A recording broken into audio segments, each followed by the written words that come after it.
Salut à toutes et à tous, je vous souhaite la bienvenue dans un nouveau numéro des hors-sentiers du Let's Try Podcast. Salut, je suis très heureux de vous retrouver pour un nouveau numéro des hors-sentiers. Dans ce format, je fais appel à des précédents invités, on parle un peu de leur actualité depuis leur passage dans le LTP, et puis on discute d'un sujet général lié au trail. Avant de passer à la présentation de l'invité et du sujet du jour, je souhaitais remercier les nouveaux Patreons qui nous ont rejoints ces derniers temps. Et ils sont nombreux. Là, je suis très heureux parce que voilà, la communauté continue de grandir et de grandir. Et c'est vraiment un bonheur. Donc, je tiens à faire un petit coucou à Mathieu Olivier, Antoine Renaudino, Marie Coberlet, Marielle Bro, Cyril Le Tas Trail Runner et Armel Gerber. Je vous remercie toutes et tous de nous avoir rejoints ces derniers temps dans la communauté des Patreons. Et n'hésitez pas, si vous souhaitez soutenir le LTP, rendez-vous sur patreon.com/Let's Try le podcast. Allez, aujourd'hui, j'ai décidé de faire appel à Germain Grangier. On ne le présente plus. Il a réalisé des très belles performances. Il a d'ailleurs remporté le Val d'Aran by UTMB récemment. Il a remporté l'Ubai Trail Salomon récemment. Il a eu une petite mésaventure sur l'UTMB dont on va parler en longueur. Et ensuite, nous allons évoquer le sujet qui fait beaucoup parler en ce moment et qui est lié à un post qu'il a fait sur les réseaux sociaux et dans lequel il parle de l'absolue nécessité pour les trailers d'avoir une assistance sur les ultra-trails. Donc vous l'entendrez, on parlera de l'écologie, du niveau sportif, etc. Et puis ensuite on parlera bien évidemment de l'actualité à venir pour Germain. Et oui, désolé par avance, vous savez qu'avec Germain, on a à peu près le même humour, donc voilà, désolé pour les private jokes, et voilà, on est comme ça, et n'hésitez pas à aller jusqu'à la fin, vous l'entendrez, il y aura une petite surprise. Allez, je vous laisse profiter de ma conversation avec Germain Grangier. On démarre quand tu veux. Allez, 3, 2, 1, action. Salut Germain, je suis très content de te retrouver, comment tu vas? Eh bien, bonjour à toi, ça va très bien. Ça va. Alors, première petite anecdote, parce que je sais que voilà, on aime bien rigoler, toi et moi, même en dehors du podcast, de temps en temps, on se marre bien tous les deux, donc je voulais commencer le podcast absolument par cette petite anecdote, parce que j'étais à l'UTMB cette année, dans la tribune média, et attendant impatiemment le départ de la grande boucle, et qui que je vois derrière moi, juste 3 ou 4 minutes avant le départ, je sais plus si c'était 3 ou 4 minutes ou un peu plus, mais je vois Germain Grangier qui saute par-dessus les barrières pour aller jusqu'à la ligne d'arrivée. Qu'est-ce qui s'est passé, Germain, là, à ce moment-là, là? Eh ben ouais, j'étais vraiment soucieux de passer les barrières horaires. Du coup, c'était la première, il fallait que je passe coûte que coûte, quoi. Non, mais bon, voilà. Bon, déjà, premièrement, je suis pas quelqu'un qui me pointe 1 heure avant le départ, généralement. Mais j'étais conscient des règles que l'UTMB nous avait rabâché plusieurs fois, qu'il fallait être là une demi-heure avant. Bon, il s'avère que voilà, j'avais des petits symptômes du Covid quelques jours avant et voilà, je voulais faire la course, essayer, mais j'avais pas envie non plus de rester une demi-heure sur la ligne et embrasser tout le monde un par un et voilà, donc du coup je me suis un petit peu pointé à l'emporte-pièce. Ça fait longtemps que je n'ai pas utilisé c'est une cette expression à l'emporte-pièce. Tac, tac, je me suis faufilé. Et hop, tu vois, ça s'est presque pas vu, mais tu l'as vu, quoi. Moi, je l'ai vu et je l'ai filmé en plus. En plus, j'ai les preuves. Donc, je me suis dit, là, c'est du grand Serge, c'est bon. Ah ouais, là, c'était parfait, là. C'était... Bon, super. Bah écoute, voilà, on parlera un peu plus tard de ton UTMB. Est-ce que tu peux nous raconter un petit peu ce qui s'est passé pour toi, parce que on disait juste avant en off, ça fait 2 ans que t'es passé, un peu moins de 2 ans que t'es passé dans le podcast. Qu'est-ce qui s'est passé pour toi, Germain, depuis ces 2 ans? Alors ça va être un peu compliqué. Est-ce qu'il y a eu des grandes dates à retenir? Il y a eu 2 UTMB, on a dit déjà, ça c'est sûr. Ouais, alors si j'étais passé en 2020, c'est ça que tu me dis? Ouais, fin 2020. Donc fin 2020. Et ben il s'est passé quelque chose comme presque 750 jours. Non, je suis mauvais en calcul mental. Voilà, en 700 et vingtaine de jours. Bah écoute, oui, entre-temps, il y a eu pas mal de courses de ski, il y a eu un UTMB, Quoi d'autre? Pas mal de vie, hein, on va dire. Hein. Je Des sais pas. victoires aussi, des victoires un peu sur Val Bah, écoute, d'Aran, je sais plus 2000. sur Ouais, l'UTCAM, 2020, sur j'avais dû l'UBAI. faire l'UTCAM en fin de 2020 parce que c'était une des premières courses post-Covid qui avait eu post-confinement, etc., qui avait eu lieu chez nous. Du coup, ouais, c'est vrai on avait gagné ça, chacun avec Cathy. Mhm. C'était super de pouvoir faire ça à la maison. En plus, il y a eu un beau plateau avec le fait que qu'il n'y avait pas eu trop de courses avant. Du coup, c'était sympa. Et ensuite, bah ouais, on était parti sur 2021 avec ouais, l'UTMB, top 5, donc c'était cool aussi, même si j'avais bien dégusté à partir de Champé. J'étais vraiment Toi, tu nous avais fait une bonne perf là, hein, sur ce en UTMB 2021. 2027, ouais, c'était 2020. pas mal. 2020. Mais ouais, non, c'était pas mal. Et du coup, ouais, voilà, hiver 2021, pas mal de ski de rando, de pierre manta. Après, après, bah voilà, en 2022, il y a eu Val d'Aran pour faire une course un peu originale dans les Pyrénées. Mhm. Donc ça a été sympa, ça aussi. C'était pas prévu à la base, hein, parce que je devais faire le mute, mais j'ai eu le Covid aussi en avril. Ah bah dis donc. Du coup, voilà, j'ai pas fait de mute, mais je me suis rabattu sur le Val d'Aran, qui était une super découverte, super sauvage, super beau. Ouais, c'était un 100 miles aussi. Un 100 miles. C'était Ouais, 100 miles, assez, Hmm. un peu, je dirais, un peu aventure, tu vois, ouais, seulement trois gros points d'assistance. Après, le reste, tu vois pas mal d'animaux, t'entends des ours. Ah ouais? Non, mais c'est sympa. Ouais. Franchement, ouais. D'accord. D'accord. On va Super reparler un cool. petit peu du Val d'Aran juste après dans la discussion aussi en ce qui concerne les ravitaillements lors des ultras. Ça va être un sujet dont on va parler ensemble. J'ai vu alors on va en parler maintenant. Je voulais en parler un petit peu après, mais on va en parler tout de suite. J'ai vu qu'il y a eu une petite modification là au niveau entraînement ces derniers mois. Peut-être un peu plus de ski de rando, un peu moins de pistes. Ça, il y a eu des changements. Ouais, c'est vrai qu'en fait, bon, moi, je suis arrivé dans le trail, j'avais vraiment un passé premièrement, de skieur alpin, là où je suis né dans les Deux-Alpes, et ensuite en déménageant plutôt côté Côte d'Azur, même si maintenant j'habite sur les hauteurs du Mercantour, Isola 2000 et la Haute-Tinée. Et bah, voilà, petit à petit, je me suis mis à courir, mais j'avais vraiment pas de passé de coureur, donc je me suis focalisé sur les premières années à essayer d'avoir une foulée à peu près correcte, donc ce qui veut dire un peu l'hiver, plus de pistes, de routes, etc., d'essayer de poser quelques bases. Et puis donc du coup, suite à cette UTMB en 2021, j'avais regardé un petit peu mes temps de passage, etc. J'avais vu que bon, je manquais un peu de force en montée, c'est là où je perdais du temps, alors qu'avant, je perdais plutôt du temps sur le plat et sur des endroits roulants. Je pense que ces dernières années, j'ai bien progressé, où j'ai fait un 10 km en 30 minutes et quelques. Du coup, ça m'a apporté une bonne vitesse et je me suis dit, bon, maintenant, c'est bon, on met ça de côté et on va faire plus de ski et de rando l'hiver, même si j'en faisais déjà, mais Ouais, mettre plus accentuer la pratique, quoi. ouais, voilà. Mhm. Plus de ski de rando l'hiver, donc beaucoup moins de kilomètres à pied. Cette année, j'ai très peu de kilomètres à pied, mais j'ai beaucoup de dénivelé par rapport à toutes les autres années.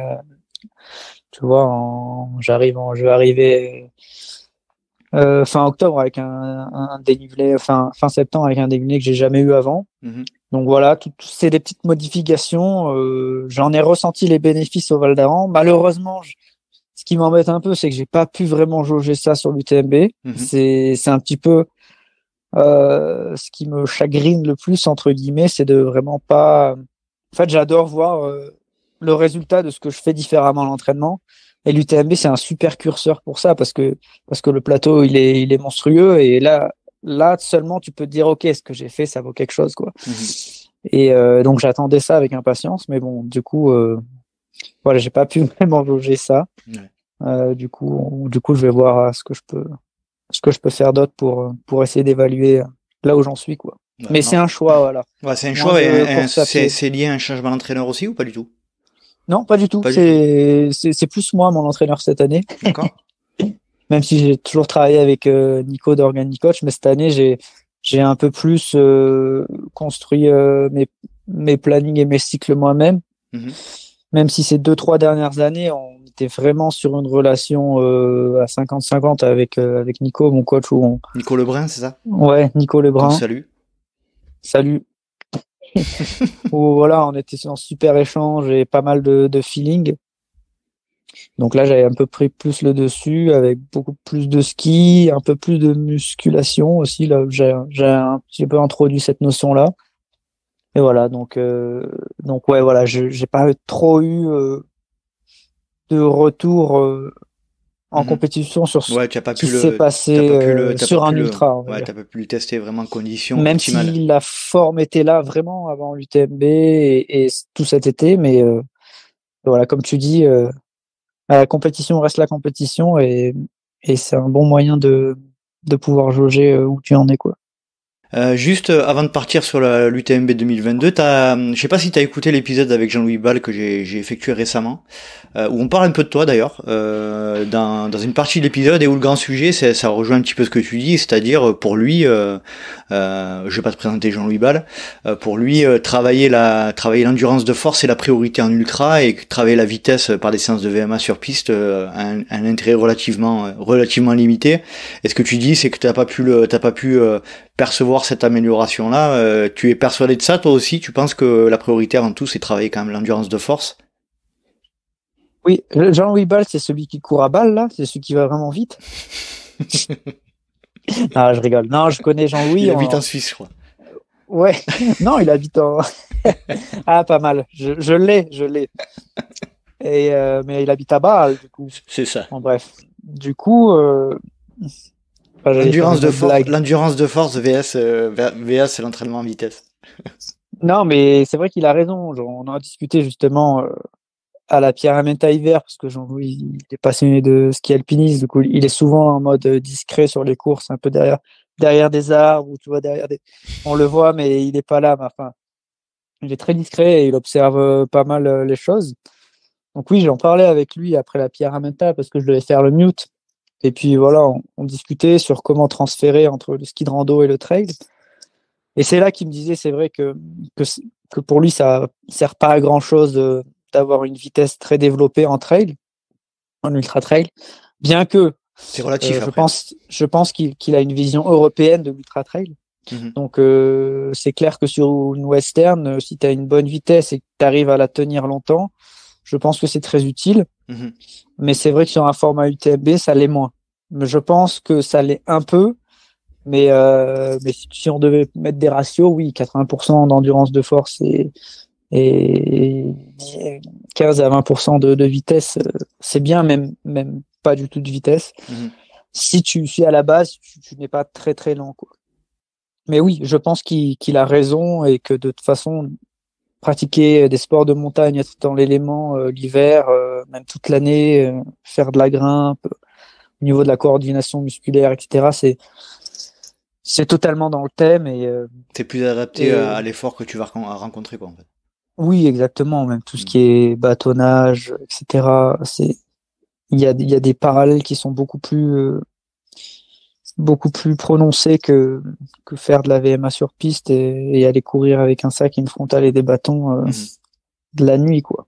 Après, tout est relatif, parce qu'on parle quand même de gens qui ont tous des capacités à courir sur du plat qui est quand même élevé. Là, on parle de l'élite et après, de ton point de vue, toi, si on se rapproche sur quelque chose de plus récréatif en termes de pratique, c'est encore plus vrai, j'imagine. Oui, c'est clair que c'est beaucoup plus sympa d'aller skier l'hiver enfin surtout pour moi, hein, là où j'habite, en fait, je suis vraiment entouré par la neige, enfin, pas trop cet hiver, mais oui, clairement, moi, il faut que je conduise à 1 heure ou 1 heure et demie pour aller courir sur le plat. Bon, je préfère prendre mes skis et aller faire 3-4 heures et aller skier de la bonne neige ou même de la mauvaise neige. Voilà, c'est clair que si tu prends un optique plaisir, cet entraînement est encore plus sympa que celui de faire purement de la course à pied. Après, tout dépend de tes objectifs. C'est clair que si tu dois courir en mars un ultra, bon, bah, c'est quand même compliqué de faire une saison de ski, quoi.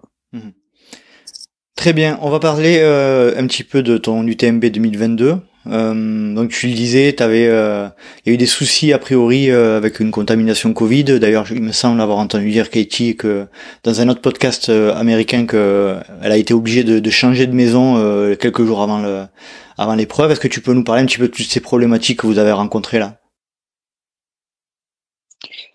Ouais, bon, après, ça reste des problématiques classiques, on va dire, enfin, de quelque chose de connu, quoi.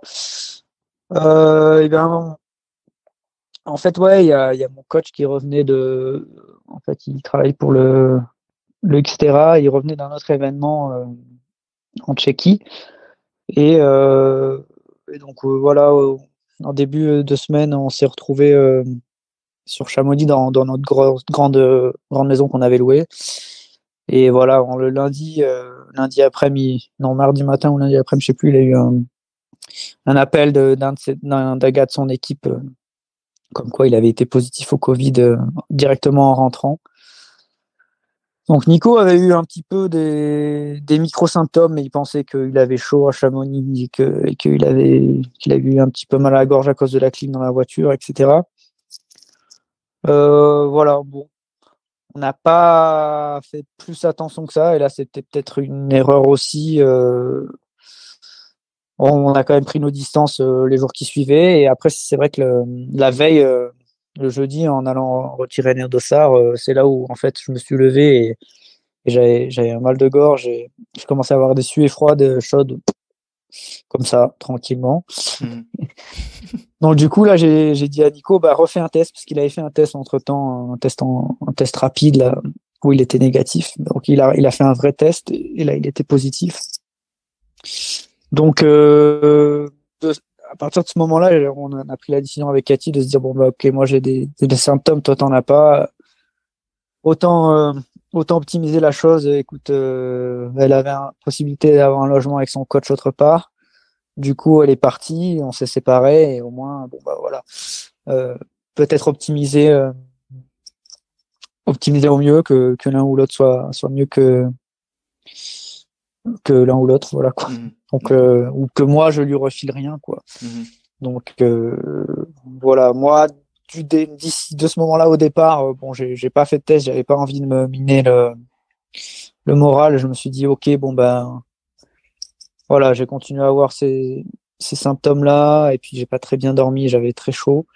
Je me suis dit bon allez, maintenant t'es à Chamonix, faut tenter quoi. Et donc Donc j'ai tenté. donc t'as tenté.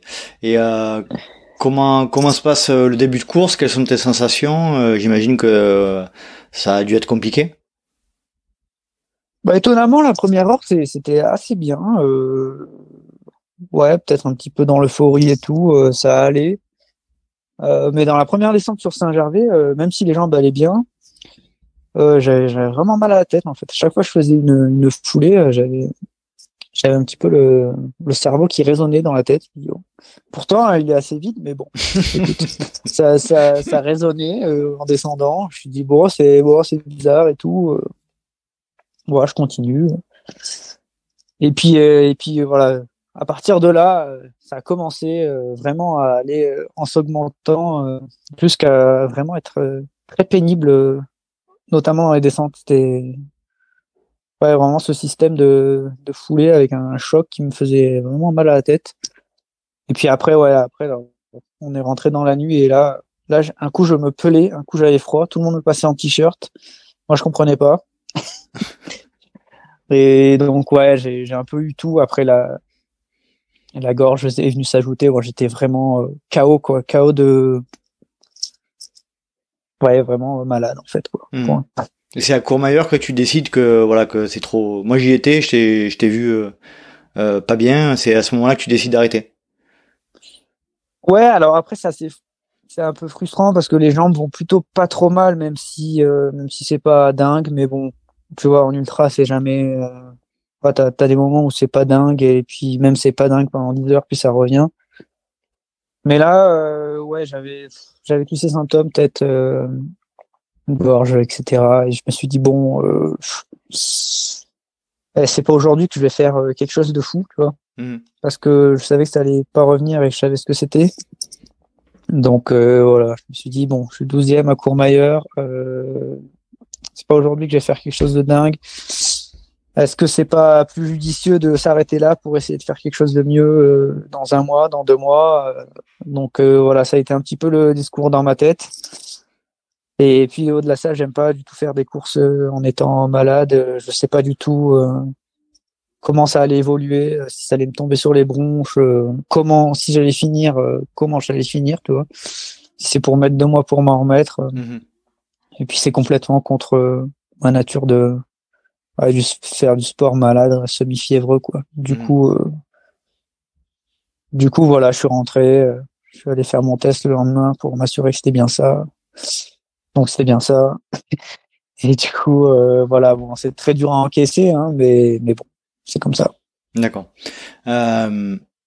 Tu parlais d'objectifs futurs là. Tu as ciblé quelques objectifs que tu aimerais faire là dans les prochains mois? Ouais, je suis inscrit sur la diagonale en fait. D'accord.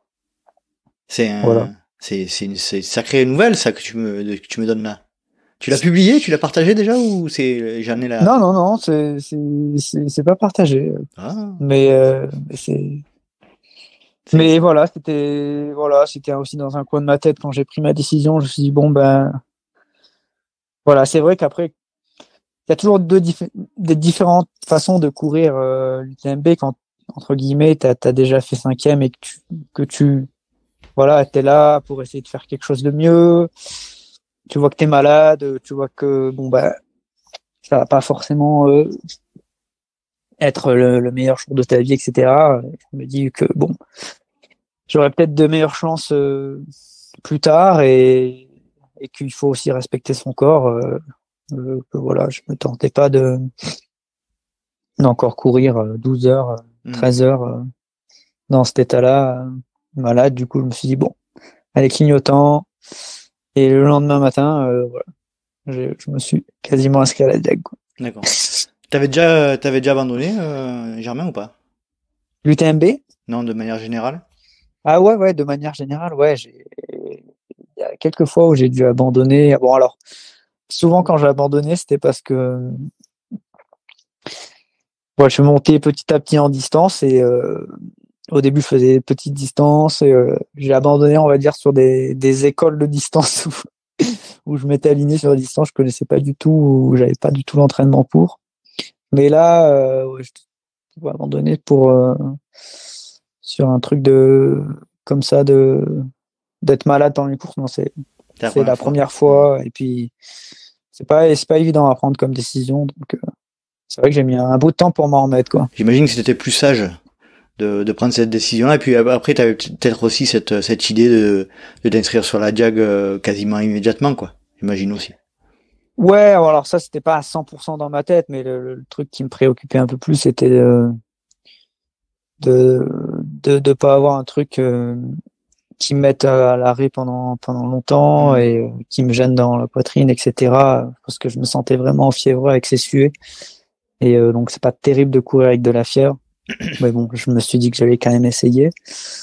Mais ouais, on m'a même proposé des Doliprane, etc. Mais moi, c'est vraiment contre ma nature de courir sous médication, quoi. On n'est pas malade si tu cours, c'est que tu es en pleine santé. C'est clair. Donc Ouais, bien d'accord. voilà, c'était un petit peu ma position. Très bien. Bon. Et puis du coup, j'imagine que tu as vite basculé dans l'aspect aussi. T'as regardé un petit peu ce qui se passait du côté de Katie pendant la course. Comment t'as vécu la fin de course? Je crois qu'au moment où t'abandonnes à Courmayeur, Katie est encore première. Et puis après, tu la vois repasser deuxième. Est-ce que tu peux nous expliquer un petit peu comment t'as vécu ces moments-là? Ouais, alors honnêtement, ça a été super dur au début de switcher, vraiment d'une déception vraiment super grande, avec un petit peu ce sentiment du truc qui te tombe dessus sans vraiment que tu puisses vraiment agir, quoi. Mais après, voilà, je me suis remobilisé et je dis bon bah écoute, ce qu'elle fait Cathy, c'est magnifique, ça va peut-être pas arriver plusieurs fois dans notre vie. Et puis voilà, je me suis mis dans une voiture et puis j'ai suivi la course. Alors c'est vrai que au début, je suivais en live quand c'était au petit matin à la Foulie, parce que je venais juste de dormir 4 heures, un truc comme ça. C'est vrai que là, quand je l'ai vu sortir de la foulée, je me dis, oups, je connais un peu sa foulée et tout. J'étais un peu préoccupé parce que j'avais l'impression qu'elle avait vraiment mal aux jambes. Mais en fait, après, j'ai vu que ça allait. Et puis j'ai vu qu'en fait, j'ai vu deux, trois images en montée et je connais un petit peu comment Cathy montait et je me suis dit, bah, c'est bon. En fait, ça va faire. Elle était repassée Et devant à ce moment-là ou pas encore? non, j'ai vu qu'en fait, dans la montée de Champé, dans la micro-montée de Champé, elle avait repris vachement de temps. Et là, je me suis dit, voilà, si dans cette montée de 250 mètres, 300 mètres de dénive, elle reprend, je sais pas, 6, 7 minutes, je me suis dit, là, c'est bon. Avec les trois grosses montées qui arrivent, ça va être parfait. C'était juste me demander si elle arrivait encore à courir bien en descente. Et après, j'ai vu des images, puis je l'ai vue à la Forclaz, et après partout. Et puis elle faisait que creuser. Puis malheureusement, Marianne était blessée en En fait. plus, ouais, Marianne était blessée à la Du hanche, il me coup, semble. c'était tous les quarts d'heure, elle prenait, je sais pas, tous les quarts d'heure, elle prenait 5 minutes. Mhm. Du coup, voilà. Puis ça lui a permis de finir un petit peu relax. Et puis voilà. Mais après, moi, de mon côté, c'était un peu chiant parce que en plus j'avais le Covid, alors c'était compliqué de pouvoir profiter de ça. Il y a tellement de gens autour de toi, t'es là, tu sais pas où te mettre en fait. T'es là, tu Mhm. dis bon, est-ce que je vais embrasser Cathy à l'arrivée? Non, j'ai pas. Enfin, tu vois, c'est vraiment de la merde en fait. C'était vraiment arrivé au mauvais moment. Parce J'imagine. que même au niveau de la célébration de la course de Cathy, de pouvoir aller ensuite tous manger ensemble, etc. Voilà, Ouais, j'ai pris des t'as pas pu décisions. kiffer, t'as pas pu profiter du moment avec elle, quoi.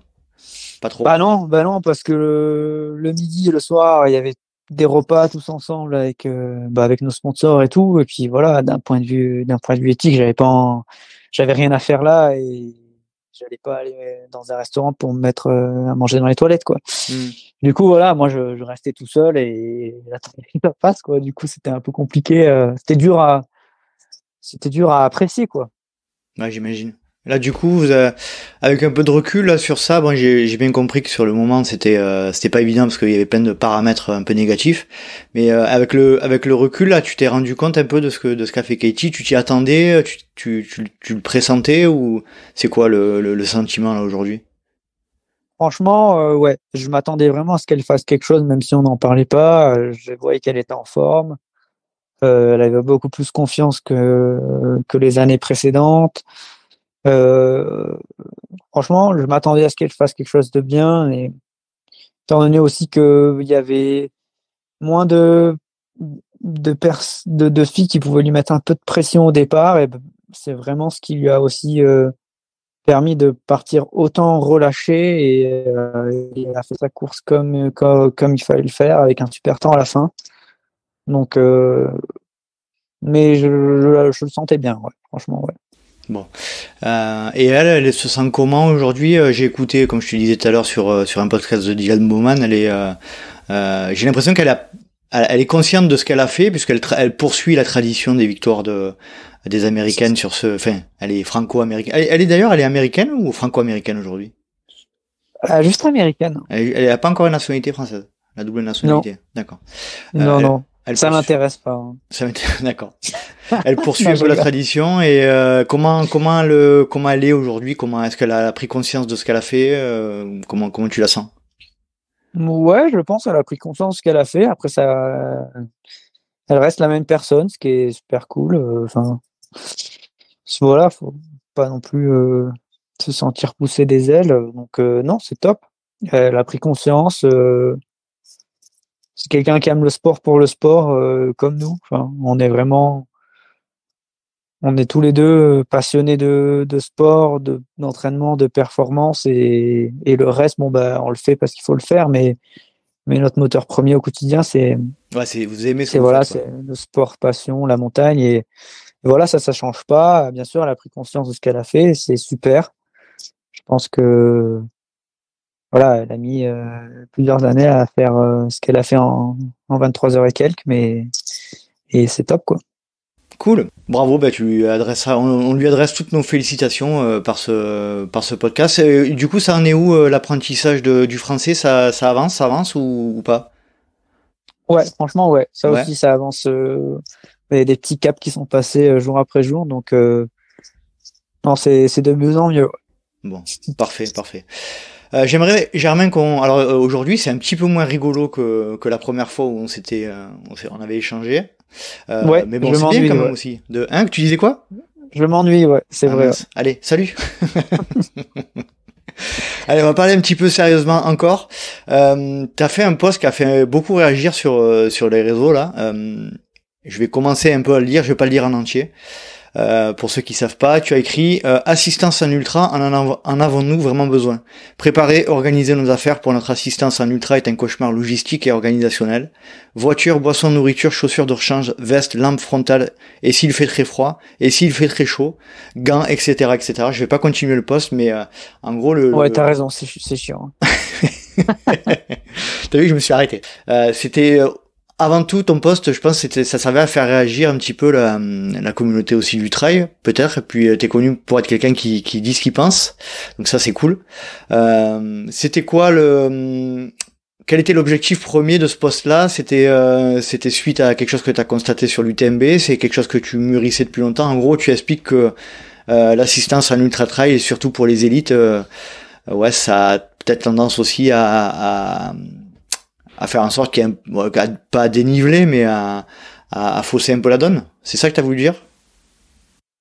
Ouais, ben en gros, c'était vraiment une réflexion qu'on a à chaque fois qu'on finit un petit peu nos ultras avec Cathy, quand on conduit et qu'on rentre à la maison. On se dit, c'est vrai que bon, c'est quand même bizarre ce truc d'être ultra assisté comme ça. Bon, on le fait parce qu'en fait, les règles sont telles que si tu le fais pas, en fait, tu peux pas te permettre de pas le faire par rapport à quelqu'un qui va être assisté parce que tu vas perdre beaucoup trop de temps. Mm-hmm. Donc, on fait ce que les règlements de course autorisent. Et donc, c'est quelque chose qui peut être très cadré par les règlements de course.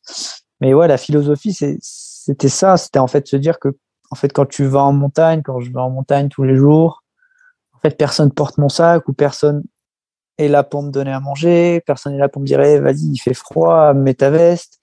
Personne, en fait, est là pour me changer mes chaussettes, enfin, etc. Et voilà, c'était un petit peu se dire, ouais, c'est vrai que, est-ce que ça serait pas plus cool qu'on retourne un petit peu aux sources du sport et se dire, ok, maintenant c'est l'aventure, on part, coûte que coûte, on prend à manger, mais il y a des ravitaux partout. La banane que j'aurai de mon assistante, ça sera peut-être pas exactement la même qu'il y aura au ravitaillement, tu vois, mais ça sera pas loin d'être la même. Et puis s'il n'y a pas de la purée de patates douces ou du riz, eh ben, il y aura peut-être des pâtes. Et voilà. Alors il y a certaines personnes qui disent oui, mais bon, moi je préfère manger ça sans le ci, mais je pense que au final l'ultra c'est de l'adaptation. Donc si en amont de la course tu sais qu'il va y avoir des bananes et du riz sur tel ou tel ou tel ravito, eh ben, tu t'adaptes. Et puis moi voilà, je pense que ça serait d'autant plus beau encore d'avoir un sport comme ça où voilà, le sac ne va pas être beaucoup plus lourd puisque tu vas beaucoup te servir au ravito au lieu de passer en mode éclair, tu vois. Mais bon, le temps ne sera pas le même, ce sera un peu plus lent. Mais voilà, ça peut être sympa de se dire bon, ok, je pars, je suis en mode autonome. Il peut toujours y avoir des personnes qui m'encouragent. Elles n'ont pas à faire le tour du Mont Blanc complet, mais voilà, elles peuvent être là ou là, et ça peut être sympa aussi, quoi. Et puis ça serait vraiment, ok, retour à la simplicité en fait. Ce qui est simple, c'est méga cool. Enfin, c'est mon point de vue, quoi. C'est un beau, c'est une bonne punchline. C'est beau, c'est beau. Non, je suis d'accord. Ouais, mais notre cerveau humain, tu vois, quand c'est complexe, il aime bien. Ça lui plaît, en fait, tu vois. Et quand c'est simple, il trouve que c'est complexe à faire, tu vois. Quand il y a un truc très simple, tu n'arrives pas à le faire, parce que c'est trop simple. En fait, tu te complais dans la complexité, tu vois. T'es content, quoi. Ouais, ça fait réfléchir. Quand tu postes ce genre de commentaires, là, enfin de commentaires de posts, hein, t'es plutôt sur un aspect, comment dire, revendication aussi par rapport à l'écologie aussi, j'imagine. Tu le dis dans le post, tu dis ça éviterait aussi de faire circuler tout un tas de bagnoles, notamment dans la vallée de Chamonix. C'est en priorité pour ça ou c'est vraiment que sur le côté sportif que tu te concentres toi, quand tu postes Alors, ça? premièrement, c'est pas seulement inhérent à l'UTMB. Je pense que il y a plein d'autres courses qui peuvent s'inspirer, qui pourraient vraiment partir sur des modalités que je mettais dans le post. Et après, oui. Alors, pour revenir à ce que je disais, en fait, ce qui est simple, c'est souvent écologiquement friendly, on va dire. Tu vois. En fait, ce qui fait que ce n'est pas écologique, c'est qu'on complexifie la chose. Donc, est-ce qu'on a vraiment besoin d'aller là ou là? Non, en fin de compte, quand tu retournes vers la simplicité, tout ce qui est écologique, ça va de pair, en fait. Donc, après, personnellement, moi, je me considère pas en tant que leader ou speaker sur l'écologie parce que je suis très mal placé. En fin de compte, tu vois, c'est être athlète professionnel, c'est travailler avec des partenaires, des sponsors, même s'ils s'investissent, ils essaient de coller de plus en plus à des choses qui sont plus respectueuses de l'environnement, etc. Voilà, on est quand même sur un métier qui est axé sur un modèle de consommation. Donc, c'est compliqué, en fait. Quand tu es athlète pro, tu as quand même un pied dans chaque côté. Tu vois, tu dis, ouais, ok, bon, moi, je fais un sport de trail, un sport nature, mais je suis sponsorisé par qui sont des marques qui nous sponsorisent et qu'on est extrêmement content d'être sponsorisé par eux. Mais en fait, qui ne pourraient pas nous sponsoriser s'il n'y avait pas tout ce modèle de consommation derrière. Bien sûr. Donc, on est un peu pris entre deux feux et de se dire, OK, moi, j'ai un mode de vie, j'habite à la montagne, je fais mon compost. Bon, je ne brûle pas du pneu, hein, je fais des efforts sur tout ce que je peux faire. Mais quelque part, je vis un peu en autarcie dans ce microcosme qui me plaît, tout ça, parce qu'il y a des gens dans des villes qui travaillent dans toutes ces marques qui me permettent de vivre. Donc voilà, si tu vois. Ouais, c'est un paradoxe en fait. Ouais, on est toujours en interconnexion avec les autres. Le fait que je puisse vivre comme ça, c'est parce que d'autres personnes font autre chose. Et voilà, ça serait un petit peu se mettre un petit peu des œillères que de se dire voilà, moi j'habite dans la nature, on m'envoie des chaussures, je vais courir, je fais des courses, voilà, je suis ambassadeur de la nature parce que je cours dans la nature, mais c'est peut-être un peu réducteur et pas forcément voir les choses en perspective de penser comme ça en premier jet, quoi. Enfin, c'est mon point de vue, hein. Non, tout à fait, mais c'est tout à ton honneur d'avoir ce discours-là aussi très transparent. Moi, de mon point de vue personnel, je pense qu'il y a beaucoup d'athlètes qui affichent cette carte-là de l'écologie et qui suivent pas forcément leurs actes, ne suivent pas des faits. Donc ça, pour moi c'est problématique et c'est tout à ton honneur d'être transparent et de dire effectivement on fait de notre mieux, mais on participe au système, quoi. Ça c'est clair.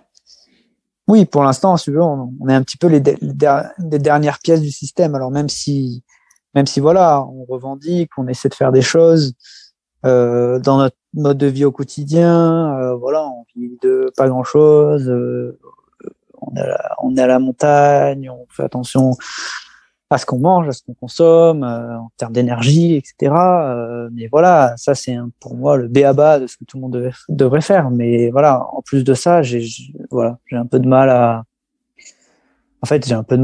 ce que je dise totalement en match avec ce que je fais et ce que je suis au quotidien et comment je vis et comment en fait je suis capable d'avoir un train de vie et des revenus par rapport à ce que je fais. Donc voilà, c'est toujours c'est complexe en fait, tu es entre deux feux et pour moi pour l'instant je trouve pas forcément ma place à être celui qui incarne ça, quoi. Voilà. Même si voilà, c'est quelque chose qui me préoccupe et c'est quelque chose que voilà dont j'essaie d'optimiser tout dans mon quotidien, quoi. J'aime assez ton approche sur ce sujet-là. Sujet très très délicat, hein, qui est abordé régulièrement, mais bon, au final, on se rend compte que voilà, c'est un sujet qui est assez touchy quand même. Et donc c'est tout à ton honneur d'être transparent là-dessus.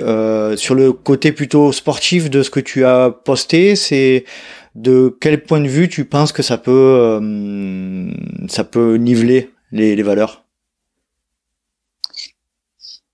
C'est pas forcément de niveler parce que si tu veux, les gars qui sont très forts avec assistance seront très forts sans assistance. J'ai aucun doute.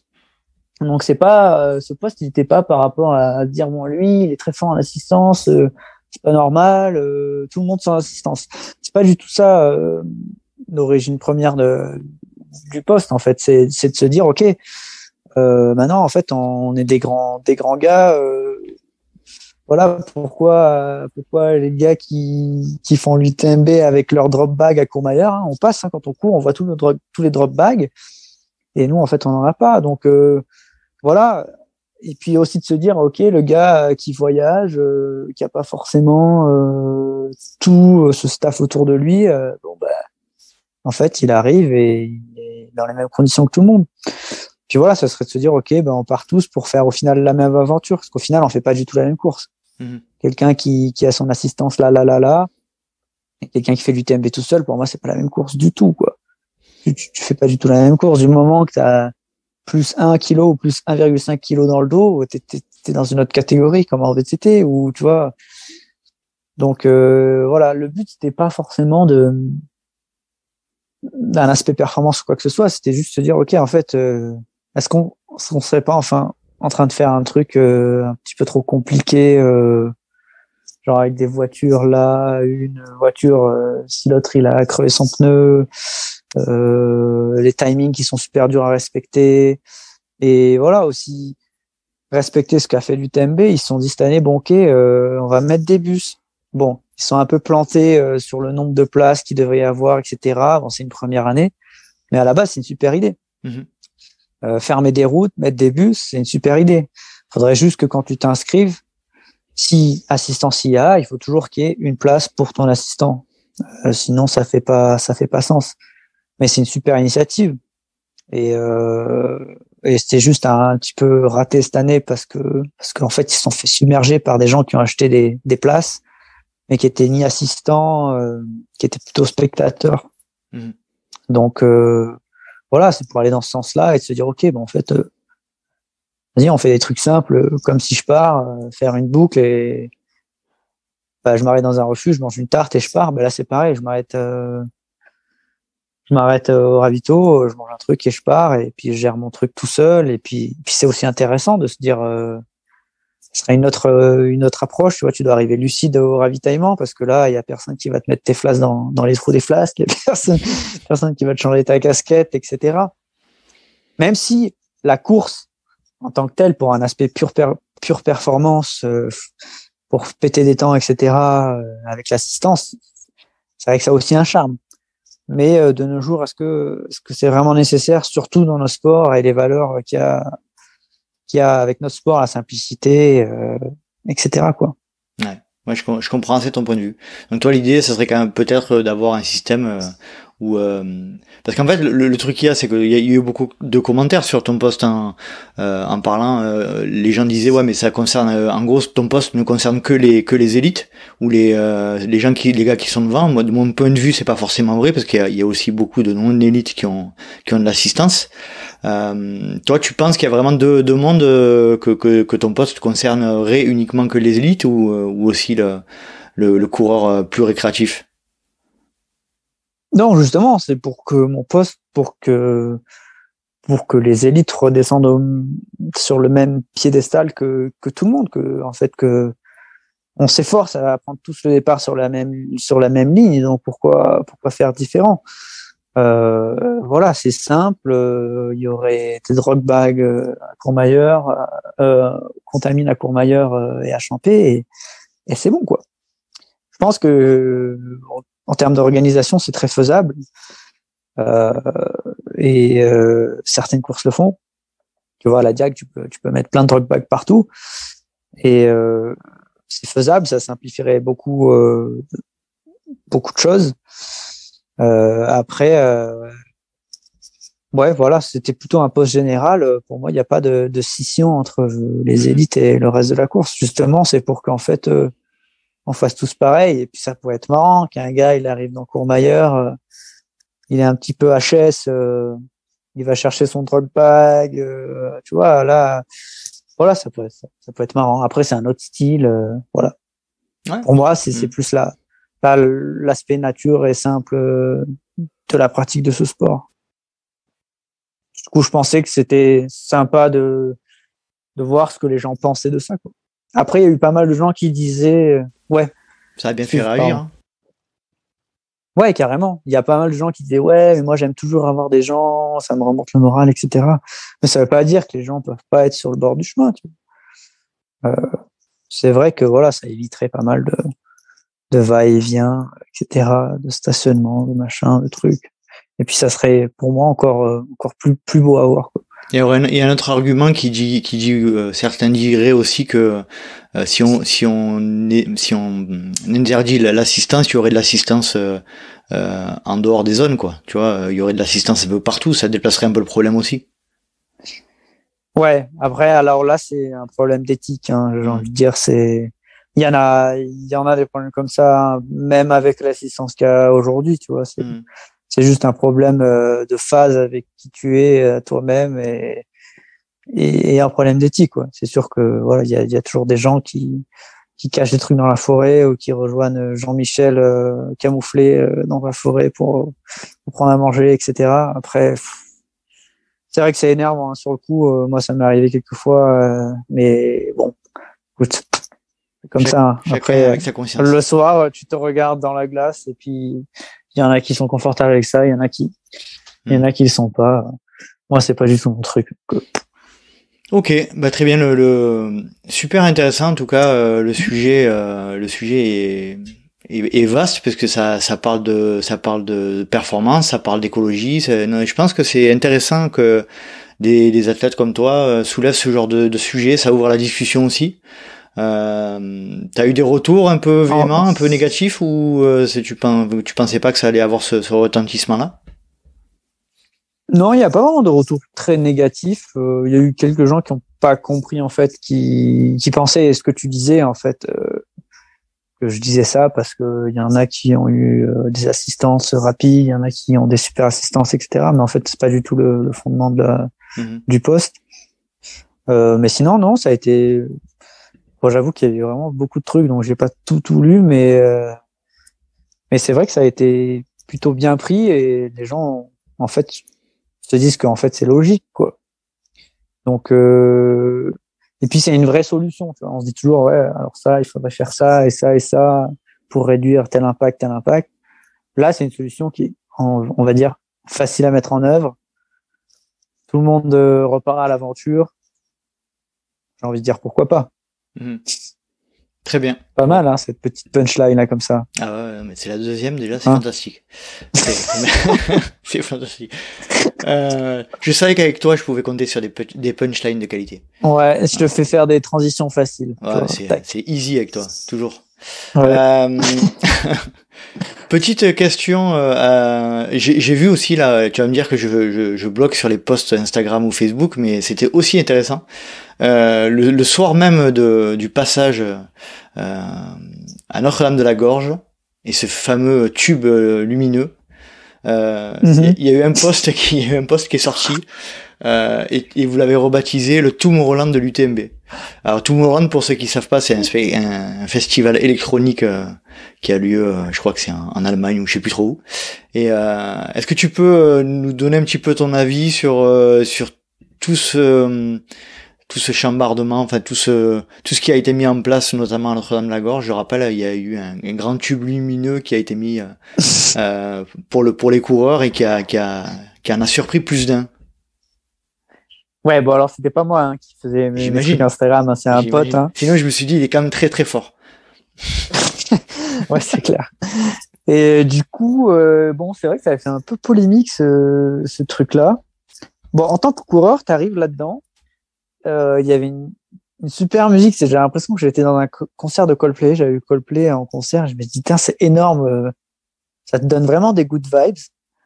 Tu vois, un peu punchline, good vibes. Ouais. Et du coup, ouais, j'étais un petit peu interloqué. Et parce que je me dis, bon, ben, en fin de compte, tu vois, les gens qui l'ont vu sur le live, je pense qu'ils étaient un petit peu déconnectés parce qu'en fait, quand tu cours depuis Chamonix et qu'il y a tout le monde qui te crie dessus jusqu'au Contamine et jusqu'à ce tube-là, ça te choque pas trop en fait. Parce que tu as l'impression que tu fais partie d'un événement vraiment sur le côté événementiel. Là, on est vraiment sur un truc événementiel où en fait, voilà, l'UTMB, ils se sont dit bon, on va faire ce truc-là, c'est sympa. tu passes quand même, t'es sur une route, avant t'es passé sur un terrain de beach volley, avant t'es passé sur un terrain d'activité d'enfants, tu vois, t'es un peu en mode semi-urbain quand tu sors des contamines. Du coup, perso, ça m'a pas trop choqué. J'avais encore l'impression d'être dans la ville. C'était un peu sympa. Il y avait de la musique, des lumières. Ensuite, il y avait Notre-Dame de la Gorge avec tous les gars complètement fous. Là où tu commences à monter dans la montagne, parce que ça, c'était avant. Et après, tu vois, rideau. Il y a plus rien. Et là, tu commences à faire ta course dans la montagne, puisqu'avant, on va pas dire que t'es en montagne entre Chamonix et les Ouches. Les Ouches Saint-Gervais, les Contamines, t'es en mode urbain, t'es en mode farandole, quoi. C'est la fête. Donc, perso, ça m'a pas trop choqué. Par contre, s'ils avaient fait ça, je sais pas, en haut du col de la Seigne ou Camp Col Ferré, ouais, là, j'aurais dit, c'est abusé. Mais là, franchement, pourquoi pas? Ça reste un événement. Et je pense que, voilà, t'es toujours dans ce dilemme entre, ok, est-ce qu'on retourne au temps d'antan où il faudrait un gars avec deux chevaux qui traîne de la paille ou est-ce que aussi on fait des trucs ou un accordéon en haut d'école. Ouais, voilà, non, mais c'est toujours tu vois, ce compromis où t'es là, t'organises quand même un énorme événement et il pourrait encore faire des trucs plus débiles que ça. Donc franchement, c'était sympa, il y avait de la musique. C'était pas c'était joli aussi malgré tout, on peut dire ce qu'on veut, mais ouais, franchement, moi ça m'a mis la pêche. Quand je suis passé dedans, ça m'a mis la pêche. Tu vois, même si j'étais vraiment pas ouf. C'est pas ça qui a déclenché tes maux de tête, non? Ouais, franchement, les stroboscopes et tout là, je suis sorti. C'est bon, je déconne. Non mais franchement, c'est ouais, pas déçu. Pas vraiment choqué par Tomorrowland, quoi. Tu vois. En tout cas, ça m'a bien fait rire la manière dont vous l'avez appelé. Et du coup, petite question qui me vient là, les posts qui sont faits pendant que tu cours. Du coup, c'est un freestyle total. C'est tes potes qui les font et toi, t'as pas de la vision dessus, du coup. Ouais, alors ouais, j'ai deux potes qui font ça généralement. Un coup c'est l'un, un coup c'est l'autre. Ouais, des fois je leur dis bon. Voilà, postez pas trop des trucs trop parce que des fois ils ont pas de limite quoi et surtout au Val d'Aran, c'est un autre pote qui me l'a fait et en fait il est parti dans du délire où en fait il était tout seul à se comprendre quoi, tu vois. je vois très bien, je vois très bien ce que c'est. Au moment on passait au col du Portillon, tu vois. Et il crie j'arrive au col du Portillon, c'est la merde, j'ai pas les clés. Et du coup, il met une photo et ensuite il met un autre post. Il fait c'est bon, j'ai trouvé passe-partout. Je l'ai vu.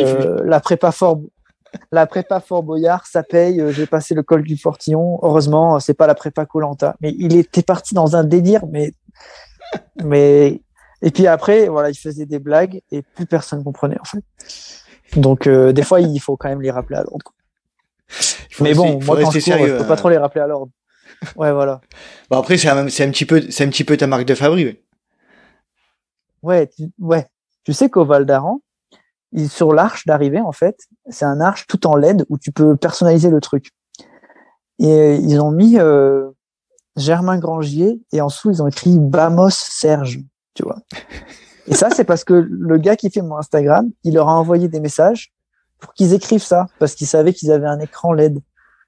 Et du coup, en fait, à l'arrivée, les gens me disaient pourquoi on nous a dit d'écrire Bamos Serge? Ils savaient même pas, en fait. C'était du délire. Pour revenir un petit peu au Val d'Aran, il me semble que c'est un peu aussi partie de ça, pour en revenir au sujet d'avant, là, sur l'assistance. Tu disais que c'était aussi là-bas que il y avait eu beaucoup moins d'assistance et que tu avais un peu aussi pris conscience du truc, là, lié à l'assistance notamment. Ouais, en fait, il y avait que 3 points où tu avais le droit à l'assistance extérieure. Sur quand même 165 bornes, c'est pas beaucoup. Et au début, je me suis dit, putain, ça va faire long et tout, comment je vais faire? Puis j'avais préparé mon sac, je me suis dit, ça fait beaucoup de nourriture à porter. Puis du coup, j'ai revu un peu mon plan et je me suis dit, bon, s'il y a que 3 assistances, il y a forcément plein d'autres ravitaux entre. Je vais incorporer à mon plan de nutrition des trucs que je vais trouver sur les ravitaux parce que je vais pas partir en gros, c'était 60 bornes et 4005 de dénive, tu vois, pour la première assistance. comme si tu avais ta première assistance quasiment un peu avant Courmayeur, tu vois. Donc ça faisait beaucoup. Et ensuite la deuxième après 110 bornes et la troisième pas trop loin de l'arrivée. Du coup, en gros, il y en avait presque que deux parce que la troisième était très collée de l'arrivée. Donc du coup, voilà, au début un peu d'appréhension, puis après je me suis dit mais en fait c'est trop cool en fait parce que tu arrives au ravito, tu regardes vite fait ce qu'il y a, tu dis ça je mange pas, et puis les ravitaux sont super bien achalandés, et puis tu te dis mais en fait ça marche quoi. En fait c'est simple, ça marche. Donc do it quoi. Do it. Voilà. Let's do it. Let's try. Let's trail. Fantastique. Non, ouais. Je suis absolument d'accord avec toi. Pour revenir un petit peu sur le TMB, alors cet épisode n'a absolument aucune structuration, aucun sens, comme le premier. Ça c'est la marque de fabrique Serge. Donc on n'est pas surpris. Qu'as-tu pensé de la nouvelle édition 2022? Est-ce que tu as vu des changements par rapport à l'année 2021, excepté ce tube lumineux Tomorrowland? Quel a été ton ressenti par rapport à cette nouvelle organisation, tout ce qui a été mis en place? Écoute, je crois que bon, il y a beaucoup de monde qui tire à balles ouvertes sur l'UTMB. Il y a des trucs, c'est vrai, qu'on peut critiquer, mais bon, au-delà de ça, c'est quand même des gens qui structurent notre sport. Alors après, ils le font à leur manière. C'est vrai qu'il y a un peu un manque de flexibilité, surtout dans des relationnels. Mais je trouve qu'ils ont le mérite de structurer notre sport, d'amener de la visibilité. Ils ont une démarche structurante pour nos sports. Voilà, maintenant, ils ont décidé de créer leur circuit avec 50 km, 100 km, 100 miles. Voilà, ça permet une certaine clarification pour le grand public et même pour nous, d'avoir cette vision un peu plus globale. Donc voilà, ça se fait pas sans point négatif, mais quand même, ils ont le mérite de faire ça. Ils ont le mérite d'avoir un UTMB qui passe à la télé, d'avoir un live qui est irréprochable, une organisation, il y a pas un truc qui déroge. Voilà. Après, il y a quelques couacs sur les côtés, mais bon, même tu vois que en leur parlant, en faisant des posts sur les réseaux sociaux, etc., c'est au final des gens qui s'adaptent. Donc voilà, je pense que il n'y a pas que du noir sur l'UTMB et voilà, moi je leur tire en tout cas en termes organisationnels, je leur tire un cours de chapeau, ouais, c'est pas mal ça. Ouais, parce que tu te laisses il y a beaucoup de gens qui parlent, mais voilà, il y a beaucoup de gens qui critiquent, mais bon voilà, ils sont là, ils sont à l'UTMB, l'événement il est super bien organisé, point quoi. Ouais, je suis assez d'accord. Et puis si t'aimes bien autre chose, si t'aimes bien les trucs, il y a de quoi. Un peu plus freestyle, un peu plus voilà. Moi j'aime bien des fois aller au petit festin, voilà, me challenger et boire un mauvais verre de rouge à la fin. Et ben voilà, tu peux aussi. On est d'accord. Tout à fait d'accord. On a aussi un petit peu échangé en off sur un post, il me semble que c'est Martina Valmassoy qui avait souligné qu'il n'y avait pas de prize money sur la TDS. Qu'en penses-tu? Oui, la raison. Alors après, ça avait été, je pense qu'il y a un souci entre le règlement qui était sur le site web et les documents qu'ils avaient envoyés aux élites en début d'année où c'était bien spécifié en fait. Si tu suis un petit peu l'actualité MB, c'était vraiment bien spécifié qu'en fait, bah voilà, ils partaient sur un circuit qui mettait en valeur le 50 km, le 100 et le 170 km. Du coup, la TDS était un petit peu écartée de ce circuit puisqu'en fait, la course équivalente sur la distance 170 km, c'était l'UTMB. Vu que la TDS est super longue, en fait, ça aurait fait doublon. Donc, il n'y a même pas de running stone sur la TDS non plus. Donc voilà, il y a peut-être un manque de clarté là-dessus. Mais oui, après, c'est vrai que le poste, il est ce qu'il est, il est un peu polémique, etc. Mais je trouve que, voilà, encore une fois, c'est un petit peu encore, je pense que l'UTMB avait pas besoin de ça. Ils ont augmenté leur prize money qui était de 2 000 € si tu gagnais en 2021 à 10 000 en 2022. Parce que ils avaient été très critiqués à partir de ça, comme quoi c'est un business et que l'argent ne retourne pas aux coureurs. Donc ils avaient dit, ok les gars, là on lance notre circuit, le 50, le 100, le 170 ont tous le même prize money, hommes, femmes. Donc ce qui est pas mal. Ça veut dire que considère qu'une victoire à l'ECC vaut la même chose qu'une victoire à l'UTMB ou à la CCC, et que ça soit un homme ou une femme. Donc ça c'est super cool. Et je trouve que ouais, c'est dommage de pas aussi voir les efforts qu'ils font de leur côté et d'ajouter encore un truc en disant hey, vous n'avez pas mis de prime sur la MCC, la l'YCC, la TDS, la SCC, la PTL. Voilà. Je pense qu'ils ont été clairs sur ce qu'ils voulaient pousser, c'était ça. Et du coup voilà, c'est vrai que c'était mon point de vue. Après je pense qu'il faut pas toujours essayer de voir le négatif dans ce qui se fait. Ils ont quand même mis beaucoup d'argent sur la table pour récompenser un peu tout le monde. Donc voilà, après on peut toujours râler pour dire qu'il n'y a pas de prime là et pas de prime là, mais voilà. Pour moi, c'était plutôt clair dès le début. Après, je pense qu'il y a eu cette confusion sur les règlements qui étaient sur le site et ce qui n'était pas sur le site, et puis les traductions aussi en anglais. Quand tu dis un prize, en fait, s'il n'y a pas monnaie derrière, prize, c'est pas forcément lié à de l'argent, quoi. Ça peut être un prix. On te donne un prix, c'est une coupe. Et un prize money, c'est un prize avec de la monnaie. Voilà.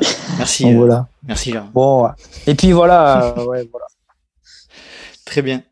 Non, je suis assez et puis voilà, toute la com qu'il y a sur la TDS, etc.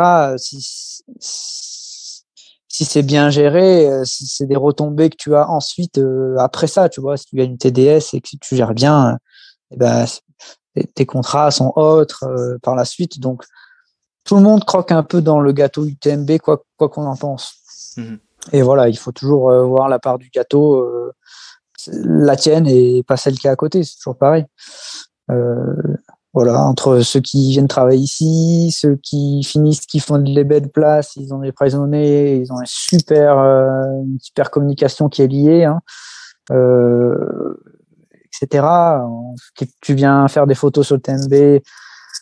Enfin voilà, c'est tout un business et à tous les niveaux, voilà, tout le monde croque un peu dans ce gâteau-là. Donc il y a un moment où, oui, il n'y a pas toutes les mêmes parts, mais bon, c'est comme ça, comme dans la vie, quoi. Ouais, c'est clair. Très bien, pour l'UTMB, je pense qu'on a parlé de pas mal de choses. Ton actualité, donc tu nous as parlé du Grand Raid de la Réunion, donc ça c'est... Et je serai en concert au Zénith de Paris. Je déconne. De Toulouse. Au Zénith de Toulouse avec mon assistant au cas où, Julien Joureau. Qu'on salue. Non, mais sportivement. Ouais, voilà. Je serai... C'est quel accent que tu nous as fait là Je sais pas trop. Je fais très bien Eric Ciotti, mais député des Alpes-Maritimes, mais je me risquerai pas à ça. Pas ici. Et après, il va l'écouter et tout. Du coup, j'ai peur, quoi. Il faut prendre de risques. Mais non. Il serait... Mais du coup, ouais, sportivement, je serai à la Diagonale et après ça, nous irons aux États-Unis avec Cathy. Pas pour reprendre l'avion, mais pour revoir sa famille aussi. Moi, ça fait longtemps que je suis pas allé avec tout le Covid. On va passer un bon mois là-bas, faire des trucs en famille, et du coup, c'est cool. Courir un peu, participer à une course ou pas du tout? Non. Après la Diagonale, ça sera les courses. Ouais, les courses en caddie dans les centres commerciaux. Ouais, c'est ça que ça va être. Mais non, ouais, ça fait très longtemps que je suis pas allé aux États-Unis. Enfin, très longtemps. Ça fait au moins 2 ou 3 ans, avec toutes les restrictions, du coup. Et puis Cathy qui voit pas non plus souvent sa famille, ça va être super cool. Et puis un peu de temps off, quoi.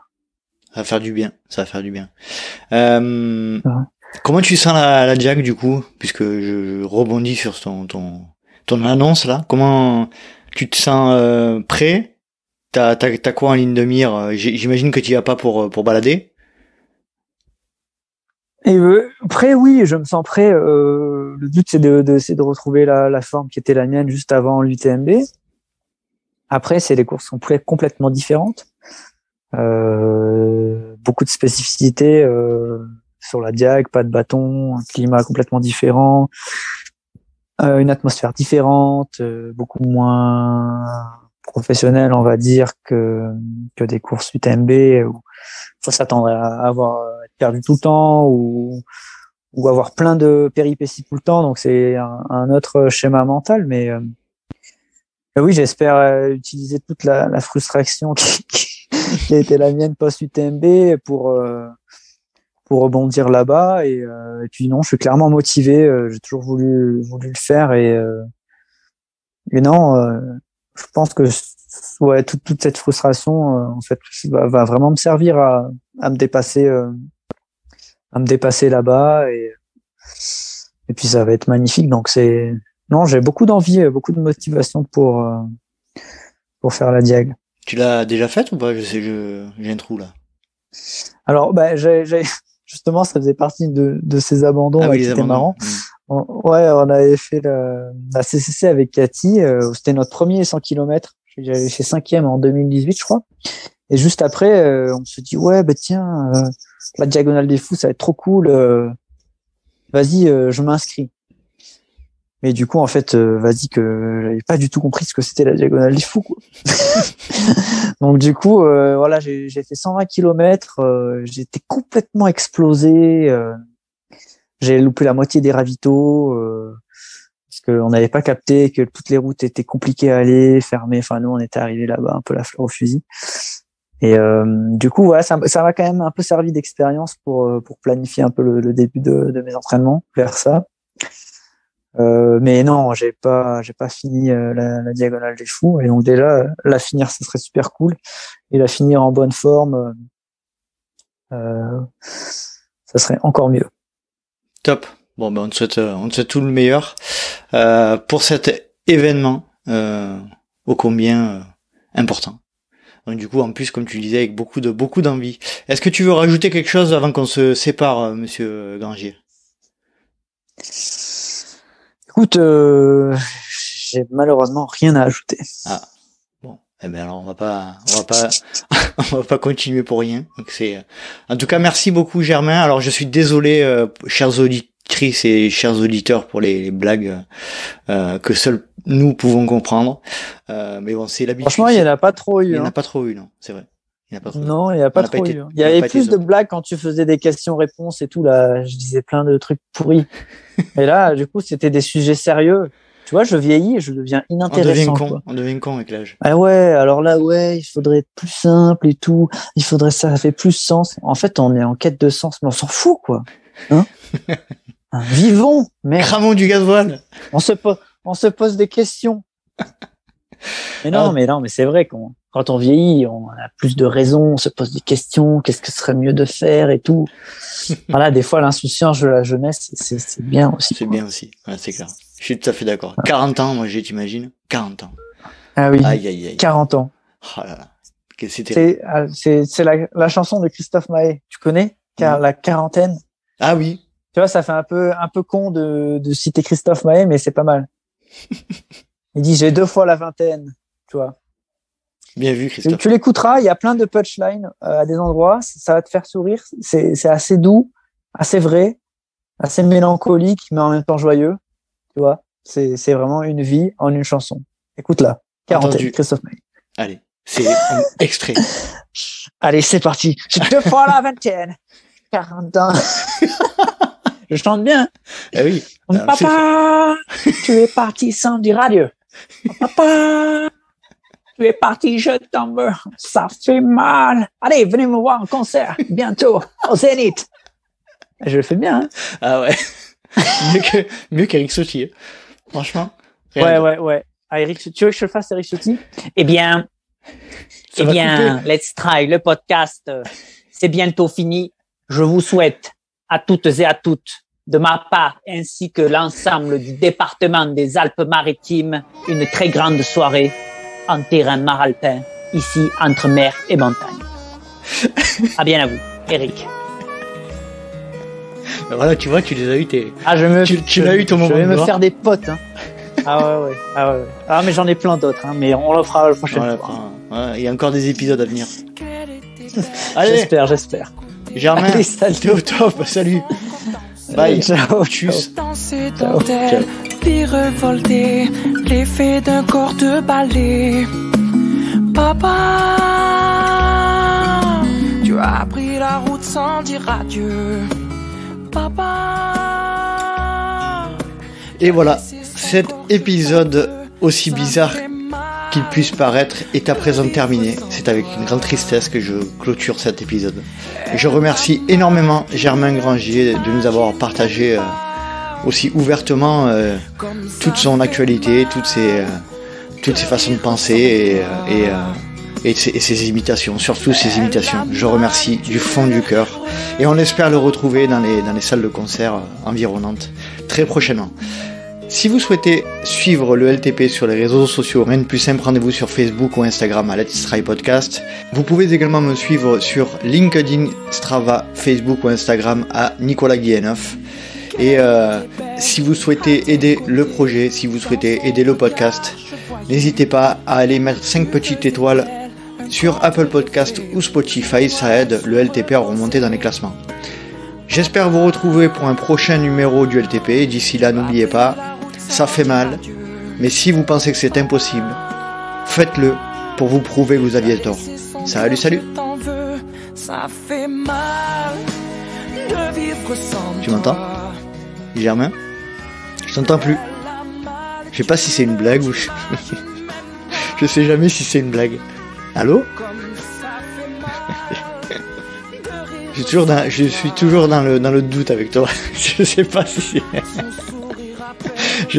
c'est une blague ou parce que t'as pas de micro coupé. Tu m'entends toi? Ah, je suis soulagé. Tu m'avais manqué. Ben ouais, moi aussi. Bon, on a été où avec toute cette histoire là? Le poste de l'assistance. Ouais. Donc voilà, est-ce que tu veux bien nous expliquer un petit peu le but de ce poste? Mais là, ça enregistre là? Ouais. Attends, je me remets un petit peu dedans.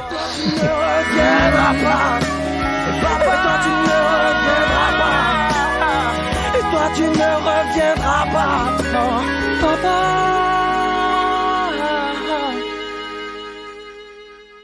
Allez, viens, mec, me lâche pas. On en a vu, on en verra. Allez, viens, ouais. Si la vie file des baignes, tu sais, on s'y baignera. Allez, viens, y a pas de galère, non, on galérera pas. Ce soir, je bois. Viens avec moi, mec, ça sera moins dur, je crois. Ouais, tu sais, mec, je les ai pas vus venir, ni passer, je crois.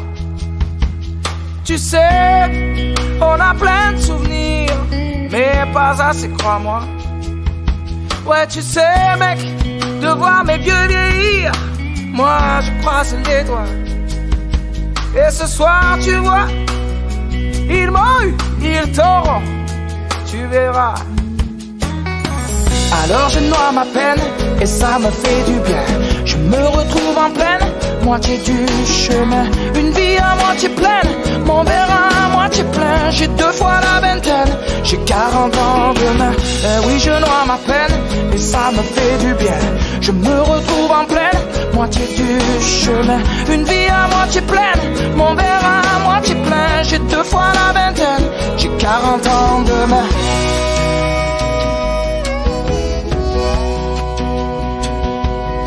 Souviens-toi, mec, 40 ans c'était vieux, quand on était des mômes. Souviens-toi, ouais, on retournait nos verres pour voir l'âge qui nous donne.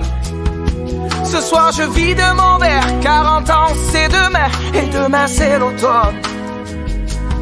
Alors crois-moi, mec, je ne suis qu'un enfant, et pourtant un homme.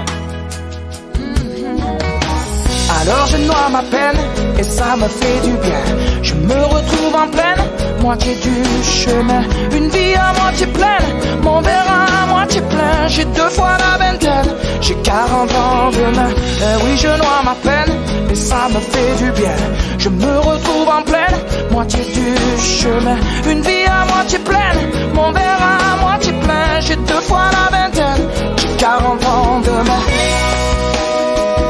40 ans demain.